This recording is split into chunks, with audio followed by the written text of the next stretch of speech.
ನಮಸ್ಕಾರ ಸ್ನೇಹಿತರೆ. ಫ್ರೆಂಡ್ಸ್, ಪ್ರತಿ 5 ವರ್ಷಕ್ಕೊಮ್ಮೆ ನಾವು ಒಂದು ಬೆರಳಿಗೆ ಶಾಯಿ ಹಾಕ್ಸ್ಕೊಳ್ತೇವಲ್ವಾ? ಆ ಇಂಕ್ ಒಂದೇ ವಾರದಲ್ಲಿ ಅಳಿಸೋಗ್ಬೋದು. ಆದ್ರೆ ನಾವು ಹಾಕಿದ ಆ ಒಂದು ವೋಟ್ ಇದೆಯಲ್ಲ, ಅದು ಮುಂದಿನ 5 ವರ್ಷಗಳ ನಮ್ಮ ಫ್ಯೂಚರ್, ನಮ್ಮ ಮಕ್ಕಳ ಎಜುಕೇಷನ್ ಮತ್ತು ನಮ್ಮ ಸ್ಟೇಟ್ನ ಎಕಾನಮಿಯನ್ನ ಡಿಸೈಡ್ ಮಾಡುತ್ತೆ. ನಿಜ ಹೇಳಿ, ನಾವು ವೋಟ್ ಹಾಕುವಾಗ ಏನ್ ನೋಡ್ತೀವಿ? ಕ್ಯಾಂಡಿಡೇಟ್ ಜಾತಿನ, ಪಾರ್ಟಿ ಪ್ರಭಾವನ, ಅಥವಾ ಅವ್ರು ಕೊಡುವ ಫ್ರೀ ಆಫರ್ಸ್ಗಳನ್ನ? ಆದ್ರೆ ನಾವು ಯಾವತ್ತಾದ್ರೂ ಆ ನಾಯಕನ ಡಿಸಿಷನ್ ಮೇಕಿಂಗ್ ಸಾಮರ್ಥ್ಯ ಅಥವಾ ಅವರ ಟ್ರ್ಯಾಕ್ ರೆಕಾರ್ಡ್ ನೋಡಿದೀವಾ? ಕಳೆದ 10 ವರ್ಷಗಳಲ್ಲಿ ಕರ್ನಾಟಕದ ಸಾಲ 2 ಲಕ್ಷ ರೂಪಾಯಿ ಕೋಟಿಯಿಂದ 8 ಲಕ್ಷ ಕೋಟಿಗೆ ಹೇಗ್ ಜಂಪ್ ಆಯ್ತು ಅಂತ ಗೊತ್ತಾ ನಿಮ್ಗೆ? ನೋಡಿ, ಇವತ್ತು ನಾನು ಯಾವ ಪಾರ್ಟಿ ಪರವಾಗಿಯೂ ಮಾತಾಡ್ತಿಲ್ಲ. I am just holding a mirror. ಅಂದ್ರೆ ಕೇವಲ ಸತ್ಯ ಮತ್ತು ಅಂಕಿಅಂಶಗಳ ಕನ್ನಡಿ ಇಡ್ತಾ ಇದ್ದೀನಿ ಅಷ್ಟೇ. ವಿಡಿಯೋ ಕೊನೆಯಲ್ಲಿ ನೀವೇ ಡಿಸೈಡ್ ಮಾಡಿ, ನಮಗ್ ಬೇಕಾಗಿರೋದು ಯಾವ ರೀತಿ ನಾಯಕತ್ವ ಅಂತ. ಬೆಂಗಳೂರನ್ನ ನಾವು ಹೆಮ್ಮೆಯಿಂದ ಸಿಲಿಕಾನ್ ವ್ಯಾಲಿ ಅಂತೀವಿ. ಆದ್ರೆ ಒಂದು ಮಳೆ ಬಂದ್ರೆ ಸಾಕು, ಸಿಟಿ ಯಾಕೆ ಮುಳುಗುತ್ತೆ? ನಮ್ಮ ಉತ್ತರ ಕರ್ನಾಟಕದ ಜಿಲ್ಲೆಗಳ ಇನ್ಕಮ್ ಸೌತ್ ಕರ್ನಾಟಕಕ್ಕೆ ಕಂಪೇರ್ ಮಾಡಿದ್ರೆ ಅರ್ಧದಷ್ಟೂ ಇಲ್ಲ. ಯಾಕೆ?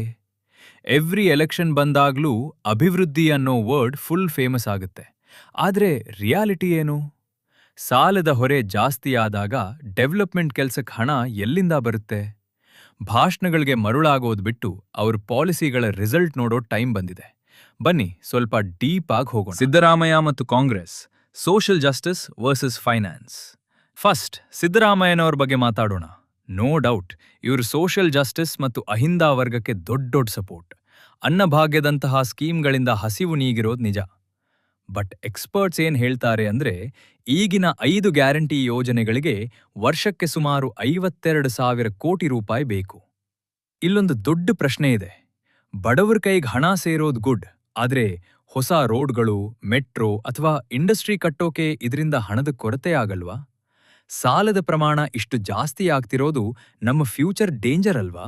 BJP investment versus allegations. ಇನ್ನು BS ಯಡಿಯೂರಪ್ಪ ಮತ್ತು ಬೊಮ್ಮಾಯಿಯವರ ಬಿಜೆಪಿ ಸರ್ಕಾರ, ಇವರ ಕಾಲದಲ್ಲಿ ಫಾರಿನ್ ಇನ್ವೆಸ್ಟ್ಮೆಂಟ್ ಚೆನ್ನಾಗಿ ಬಂತು, ನ್ಯಾಷನಲ್ ಹೈವೇ ಕೆಲಸಗಳು ಸ್ಪೀಡ್ ಆಯ್ತು.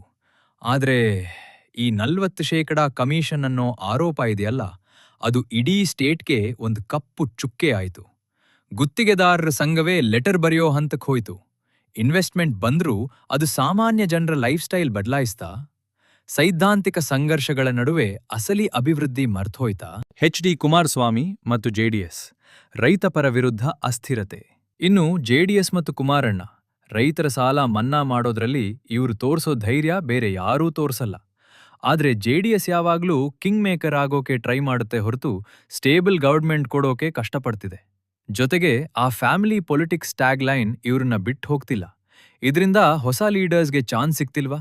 ಅಸ್ಥಿರ ಸರ್ಕಾರದಿಂದ ಲಾಂಗ್ ಟರ್ಮ್ ಪ್ಲಾನ್ಗಳು ವೇಸ್ಟ್ ಆಗ್ತಿಲ್ವಾ? 4. ಯೋಚನೆ ಮಾಡಿ, ಒಮ್ಮೆ ನಮ್ಮ ಪಕ್ಕದ ರಾಜ್ಯಗಳನ್ನ ನೋಡಿ. ಹೈದರಾಬಾದ್ IT-ಯಲ್ಲಿ ನಮ್ಗೆ ಟಫ್ ಕಾಂಪಿಟಿಷನ್ ಕೊಡ್ತಿದೆ. ತಮಿಳುನಾಡು ಮ್ಯಾನುಫ್ಯಾಕ್ಚರಿಂಗ್ನಲ್ಲಿ ಕಿಂಗ್ ಆಗ್ತಿದೆ. ನಮ್ಮಲ್ಲಿ ಟ್ಯಾಲೆಂಟ್ ಇದೆ, ರಿಸೋರ್ಸ್ ಇದೆ.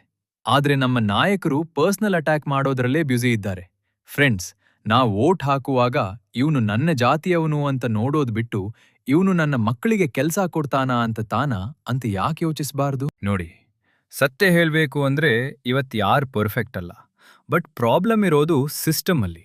ನಮಗ್ ಬೇಕಿರೋದು ಒಬ್ಬ ವ್ಯಕ್ತಿ ಅಲ್ಲ, ಒಂದು ಸಾಲಿಡ್ ವಿಷನ್ ಇರೋ ಲೀಡರ್. ಆದ್ರೆ ಇಲ್ಲೊಂದು ಇಂಟ್ರೆಸ್ಟಿಂಗ್ ಟ್ವಿಸ್ಟ್ ಇದೆ. ಲೇಟೆಸ್ಟ್ ಸರ್ವೆ ಪ್ರಕಾರ ಕರ್ನಾಟಕದ ಯೂತ್ ಈಗ ಯಾವುದೋ ಹೊಸ ಆಪ್ಷನ್ ಹುಡುಕ್ತಿದ್ದಾರೆ. ಆ ಹೊಸ ಬದಲಾವಣೆ ಏನು? ಮುಂದಿನ ಎಲೆಕ್ಷನ್ನಲ್ಲಿ ಅಸಲಿ ಗೇಮ್ ಚೇಂಜರ್ ಯಾರು? ಅದ್ರ ಬಗ್ಗೆ ನಾನು ನೆಕ್ಸ್ಟ್ ವಿಡಿಯೋದಲ್ಲಿ ಪಕ್ಕಾ ಪ್ರೂಫ್ ಜೊತೆ ಬರ್ತೀನಿ. 6.